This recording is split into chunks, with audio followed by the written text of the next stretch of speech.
Welcome to the market money magnet guys. आज यहाँ इस वीडियो में हम बात करने वाले हैं रेलवे के स्टॉक्स के बारे में। आप सब जानते ही हैं कि रेलवे के सभी स्टॉक में बहुत बढ़िया तेजी देखने को मिल रही थी, चाहे फिर वो आरवीएनएल हो, इरकॉन हो, रेलटेल हो, आईआरएफसी हो या आईआरसीटीसी हो।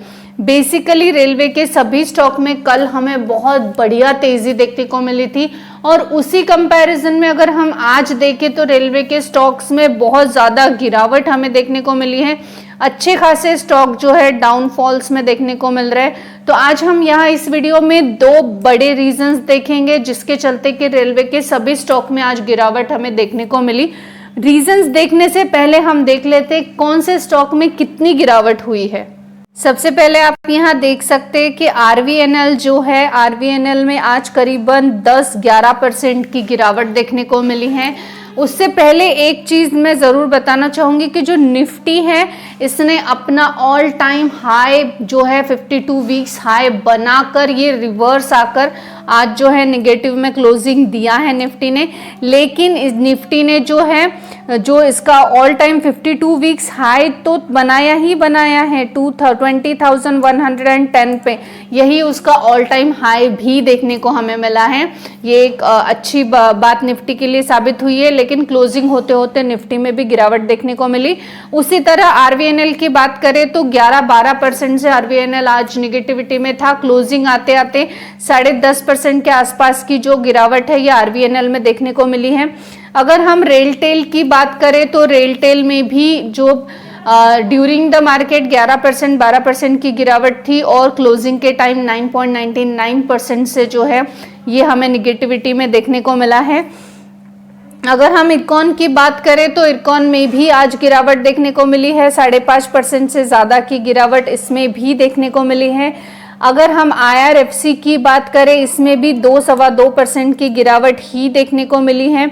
अब इन सब के साथ साथ आईआरसीटीसी कहाँ पीछे रहा, आईआरसीटीसी में भी 4-4.25% की गिरावट हमें देखने को मिली है। तो इन सभी स्टॉक्स में हमें अच्छी खासी गिरावट देखने को मिली है, या हम कह सकते हैं रेलवे के स्टॉक्स में आज अच्छी पिटाई हमें देखने को मिली है। इसके पीछे के दो बड़े रीजंस सामने आए हैं और ये दोनों रीजन बहुत ही लॉजिकल है, हम बोल सकते हैं। एक तो जैसे कि हमने कल देखा था कि रेलवे के स्टॉक्स इसी तरह 9-10-11% के तेजी में था और ये तेजी जो थी, ये तेजी के पीछे का रीजन था G20। अब जो G20 की मीटिंग चल रही है, आपको पता ही है खत्म हो चुकी है और उसमें बहुत सारे प्रपोजल्स ग्रांट हुए हैं। उसमें से भी एक India middle east Europe corridor का प्रपोजल ग्रांट हुआ था, जो कि एक रेल जो रूट्स को लेकर था कि इंडिया से तो यूरोप तक एक डायरेक्ट रूट बनाया जाए। चलिए हम इसको मैप के ऊपर एक बार देख लेते हैं, India middle east Europe corridor को, यानी आपको बहुत अच्छे से चीज समझ आएगी। यहाँ पर आप देख सकते हैं मैंने जो है मैप ओपन कर लिया है। ये इंडिया है और इंडिया से अगर यूरोप तक कोई भी जो है माल डिलीवर करना है तो वहाँ से हमें पहले चाइना के रूट से होते हुए ऐसे जाना पड़ता था। तो ये जो रूट था ये बहुत एक तो लॉन्ग टर्म था और दूसरा चाइना ये बिजनेस में बहुत सारे कंट्रीज को जो है ऑलरेडी गुलाम बना चुकी है या बहुत सारा लोन दे चुकी है, जिस वजह से ये अब उनको पोजीशन करने के पीछे है और ये स्ट्रैटेजी के साथ चाइना सभी कंट्रीज पे लोन इम्पोज कर रही है, टैक्स इम्पोज कर रही है, क्योंकि वो ऑलरेडी इसके लोन के अंडर जो है प्रेशर में है। और ये चीज़ से बचने के लिए G20 में India middle east Europe economic corridor बनाया गया और वो जो कॉरिडोर था आप देख सकते हैं इस तरह का रूट है और ये डायरेक्ट, एक तो टाइम बचेगा, सेकंड तो चाइना की सारी पॉलिसीज जो है ये भी फेल हो जाएगी, जो वो बाकी कंट्रीज पे ज़बरदस्ती उनको लोन देकर या एक मेहरबानी करके उनको अपने अंडर लेने की कोशिश में है। आपको पता ही है विस्तारवादी जो है चाइना का एक थॉट हमेशा रहा है, वो एक तो हट जाएगा, साइड में हो जाएगा, सेकंड तो बहुत टाइम बचेगा, बिजनेस ग्रो होगा और इंडिया और यूरोप का डायरेक्ट कनेक्शन हो जाएगा। उस वजह से बाकी भी ईस्ट कॉरिडोर और नॉर्थ कॉरिडोर्स को भी फर्क पड़ेगा, फायदा ही होगा। तो इसके चलते जो है जो रेलवे स्टॉक्स थे इसमें एक बहुत बढ़िया तेजी आई, क्योंकि डेफिनेटली बिजनेस बढ़ेगा।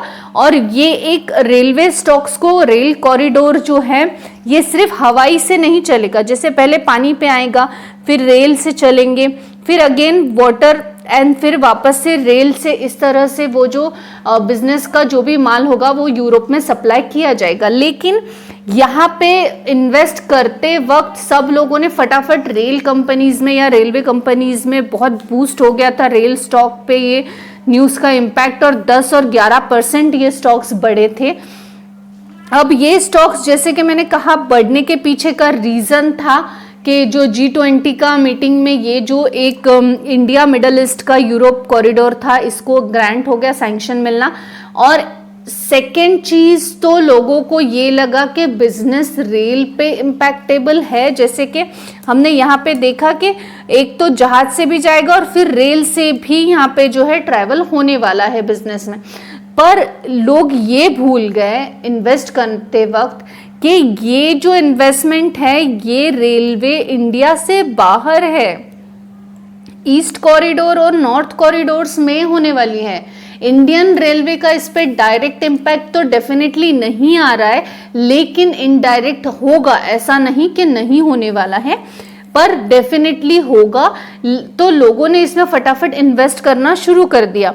अब जब कि ये चीज क्लियरली क्लियर हुई है कि जो भी इम्पैक्ट हो रहा है वो आउटसाइड ऑफ इंडिया होने वाला है, वो कंट्रीज पे होने वाला है, इंडिया का उतना ही उसमें कंट्रीब्यूशन रहेगा कि किसी भी पार्ट से वो जो है पूरा जितना भी सप्लाई का माल होगा वो लाकर जो है वो यहाँ देंगे और यहाँ से ये शिपमेंट में लोड होके आगे जाने वाला है। तो ऐसे समझ आते ही आज आपने देखा कि जो रेलवे स्टॉक्स हैं इनमें हमें गिरावट देखने को मिल रही है। अब इसका मतलब ये नहीं है कि सिर्फ ये एक ही रीज़न था। एक तो जैसे कि मैंने आपको पहले भी बताया है कि शॉर्ट टर्म सेलर्स भी होते हैं, उन्होंने प्रॉफिट जनरेट कर लिया। जैसे सपोज 5 डेज के लिए किसी ने इन्वेस्ट किया होगा तो उसने प्रॉफिट जनरेट कर लिया, किसी ने 1 मंथ के लिए किया होगा उसने भी 35% का प्रॉफिट यहाँ पे जनरेट कर लिया और प्रॉफिट बुकिंग करके वो लोग निकल गए। कुछ लोग इन्वेस्ट कर जैसे आज किया, कल बाय टुडे सेल टुमारो किया होगा, उन्होंने भी सेल किया है। कुछ लोगों को ये जो India middle east Europe corridor का कॉन्सेप्ट जो है ये समझ ही नहीं आया था, तो उन्होंने फटाफट कल इन्वेस्ट कर दिया था और जैसे ही लेटर ऑन कॉन्सेप्ट समझ में आया तो उनको ये समझ आ गया होगा कि हमारे इंडियन रेलवे पे डेफिनेटली उतना ही इम्पैक्ट पड़ने वाला है जितना कि रिसेंटली है।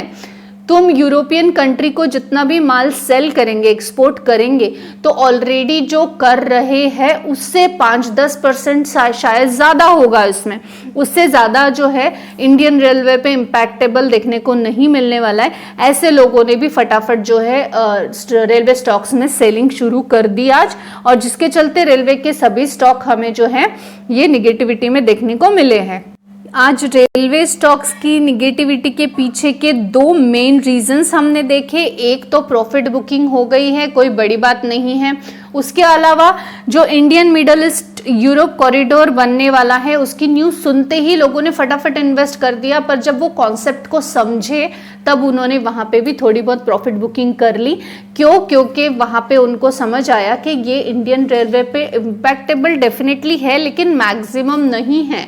तो मैक्सिमम इम्पैक्ट न होने की वजह से उन्होंने एक शेयर्स रखे होंगे कुछ, और कुछ जो है प्रॉफिट बुकिंग में निकाल दिए, और कुछ बाय टुडे सेल टुमारो वाले भी होते हैं, सिर्फ शॉर्ट टर्म प्रॉफिट के लिए आते हैं, उन्होंने भी सेलिंग फटाफट शुरू कर दी। क्योंकि निफ्टी ने अपना जो ऑल टाइम हाई है वो बना के वो रिवर्सल नीचे आया है, तो वो डर से भी आज जो है रेलवे के स्टॉक्स में सेलिंग हुई है। आई होप गाइस आपको इन्फॉर्मेशन इन्फॉर्मेटिव लगी होगी। Thanks for watching.